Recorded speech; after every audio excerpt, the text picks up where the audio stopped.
Hey everyone, welcome to the UB Podcast. And today we have a very special guest and some valuable information.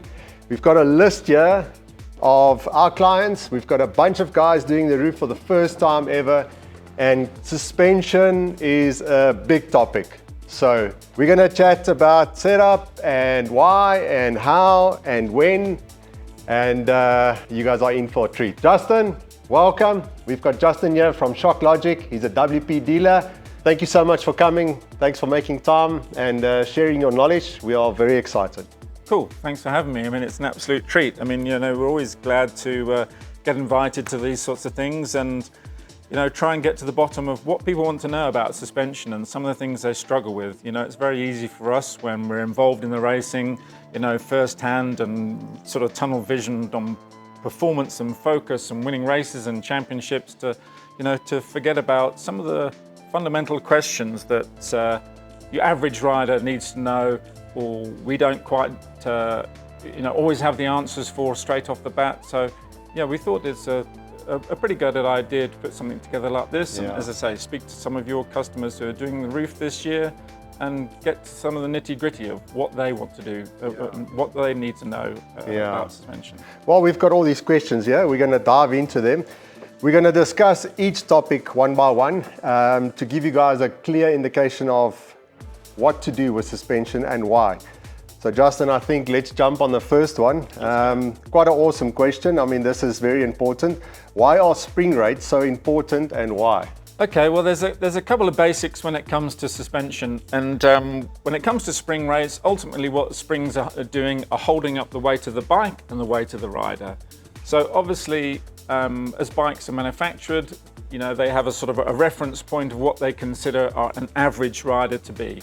And from that point of view, if you are in the sort of 80, 85 kilos, that's really what they consider average to be. Yeah. Different manufacturers around the world then are producing their bikes with certain suspension, and sometimes they might get might be a little bit stiff in the front or a little bit soft in the rear or vice versa. But getting the spring rate right for you and what you weigh is really exceptionally important for the performance of the bike. So it's really essential to get spring rates that are correct for you and also the application. Yeah. We've got a huge variety of different terrains and different riding areas and different riding bikes. So it's really important to get the right spring for you and what you're doing with the bike ultimately. Especially if guys buy a bike second hand. I mean, that bike was set up for 90 kilogram rider and you might be an 80. So it's important to have a look at this and get to someone like yourself, WP dealer, and look what's in there and get it set up. Very easy to get that wrong. I think it's particularly challenging when it comes to second-hand bikes, because half the time you don't know what springs are in the front of the bike, you don't know what springs are in the rear. Yeah. But we have the facility and the equipment to be able to accurately measure that stuff and give someone what they need. Justin, second question they've got here for us is revalving. What is meant by revalving, and must I do it? Yeah, I suppose it almost feels like a pretty loaded question. Yeah. So when we're talking about revalving, going back to some of the basics of suspension, we've spoken about springs, and the springs are what's holding a bike at a certain height for a certain weight of rider. And when they're talking about the valving, we're talking about damping. Okay. With damping, what that's doing is controlling how fast or how slow the suspension is being compressed and it's returning. So when people start to ask questions about revalving, they're talking about making changes to the damping and manipulating the damping to sort of try and improve it in certain areas. So through the years, standard motorcycle suspension has become a lot more advanced than it ever has been. And with the current range of enduro bikes, for example, they've probably got one of the best standard forks there is on the market with the exact 48 fork. It's really a high quality fork. Would you say that's important for an average rider to do revalving, or is it mostly just the spring rate to be right? I think straight off the bat, springs is always the first and foremost thing to do, and after that, I think it's almost spending time with, your own bike and starting to understand what you want out of it and where the shortfalls are. And it's not to say that there are shortfalls with any specific bike, but it is fair to say that, you, me, and another guy, and the 10 other guys who are doing roof maybe for the first time or for their 10th time, we have our own personal sort of needs and desires that we want out of a bike. I could ride your bike and love it, you could ride my bike and hate it, and vice versa. And that's where it becomes very much a personal thing. There isn't necessarily a right and a wrong when it comes to suspension, but it's more about giving someone what they need, because confidence is key. Confidence is key, that's for sure. Justin, you mentioned on different models of bikes, different suspension. Question here is, what is the difference between open and closed cartridge? Okay, a bit of a technical question. So on the earlier generation of Explore forks that ran on the Austrian bikes from 2017 to 2023, they have what we'd call an open cartridge and open bath fork. If you imagine something like on your car boot or on the bonnet, you've got a strut, that helps you open and close it. That's fundamentally what we'd consider a closed cartridge or a damper unit, if you like. So on a lot of these, on a lot of the newer bikes, they have a closed cartridge system. So it's almost like having that strut inside of the shock. Inside of the fork. And with a closed cartridge system, they're a pressurized system, and over sustained and sort of heavy use, they manage to control temperature and damping at a far more consistent basis. With the slightly older forks that were open cartridge, they are almost like cutting the top off that strut in your boot and having it open within inside of the fork. So the oil that's doing the damping and the oil that's lubricating the seals and the bushes is the same thing, whereas in the closed cartridge, it's a closed sealed unit, and that oil is independent from the oil that's in the external portion of the fork that's doing the lubricating of the seals and bushes. The next question is probably the area where most guys get it wrong. They think they know what they're doing and then start clicking left and right. So maybe you can explain to us what is compression and what is rebound, and why don't you just click and think you know what you're doing? Why is it so important? Yeah, and also another good question when it comes to damping. Now, the easiest way to describe the difference between compression damping and rebound damping is the compression portion of the stroke is almost as it sounds, is when the forks are compressing. So if you're hitting a rock or a step, the forks are compressing. And again, the damping element of the fork is what's controlling how fast or how slow the fork is compressing. So that's the one side of the circuitry, and the speed you can hit stuff. Exactly, and it's how much resistance that damping offers up for when the forks are being compressed. Otherwise, you're just compressing a spring and it would be bouncy. And then the exact opposite from compression being rebound is how fast the fork is extending once it's compressed. From a rebound damping point of view, you're controlling the spring essentially. Once you've compressed a spring to this much, it's got 10 times the energy that it ever had to. It's going to recoil or rebound. So the rebound damping is responsible for how fast that's extending. Whereas the compression damping is how fast it's compressing. So traditionally, in terms of feel when you're riding a bike, if a bike tends to have relatively high levels of compression damping, it feels stiff and it's quite sort of firm in your shoulders. Whereas if it's quite light on the compression damping side of things, you could find that the wheel's almost bouncing away from whatever it's hitting, and just like I tell the guys, it's like throwing a table tennis ball into rocks. It would bounce and fly all over the place because inherently has very little damping. Whereas if you throw a squash ball into the rocks, it dies straight away because That's it has a good lot of example. damping. Yes. That's usually one of the easiest way for people to contextualize actually what damping is. Justin, a lot of times oaks have the impression that their forks are too hard because the feedback they're getting into their hands is very severe, but it's actually because the compression setup is too soft. Is that true? Yeah, very, very, very true. And it's a popular misconception, and it's very easy to make that mistake. And the best way that I sort of try and describe that, apart from the analogy of the table tennis ball and the squash ball, is that ultimately what we're trying to do, particularly with a set of with forks, it comes down to feel by hands. And when you start to have far too little damping, you're purely running on a spring. If you took things to an absolute extreme. Yeah.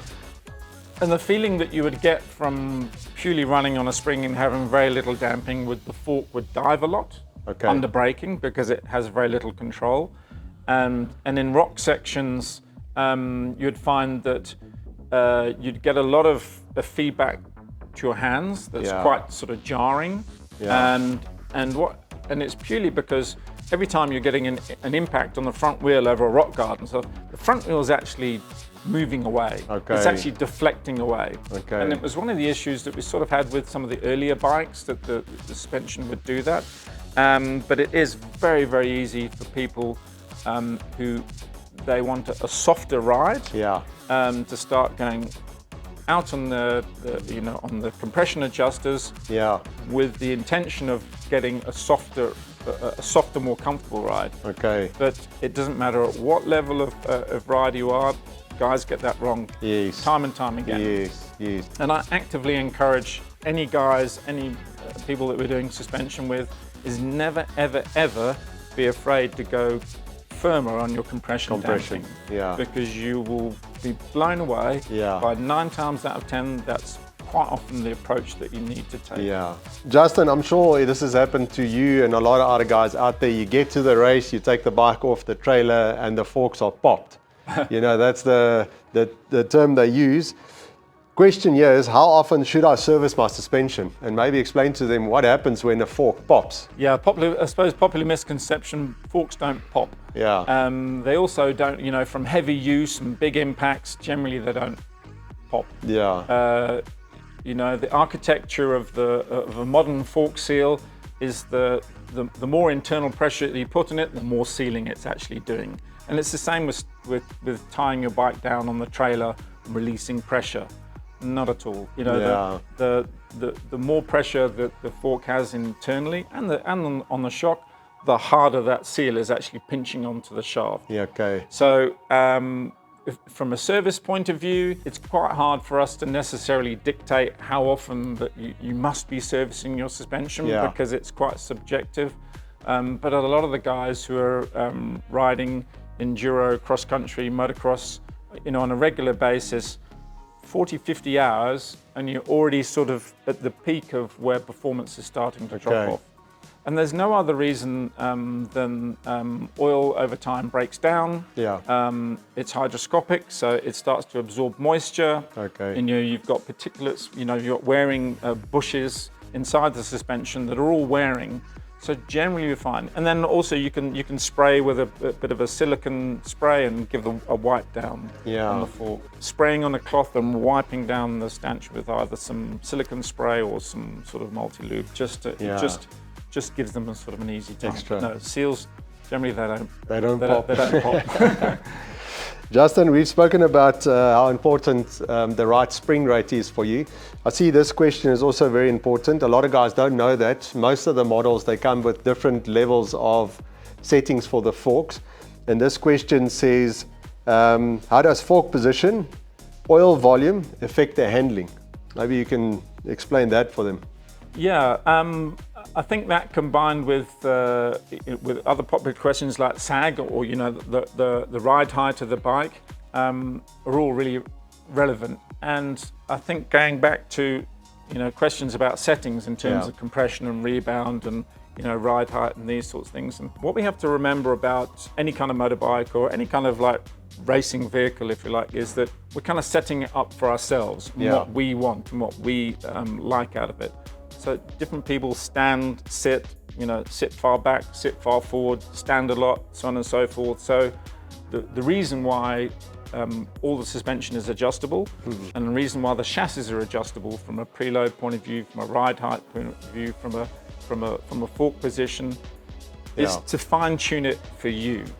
If suspension and chassis geometry was really nailed down worldwide, none of the bikes would be adjustable. Yeah, exactly. So they're adjustable for very good reason. Yeah, it's because they produce it at a certain standard and then send it out there, and it's down to the individual. Yeah. I actively encourage anybody to ride their bike, make a change. Yes. And it's either one of two things. Yeah. It's better or it's worse. Yes. If it's worse, it's the wrong direction. Yeah.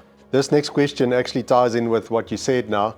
And this person says he gets confused between rider sag and static sag. What's the difference between the two? Yeah, so the static sag is essentially when the bike is sat on the ground, is how much the suspension is sagging based on its full amount of travel.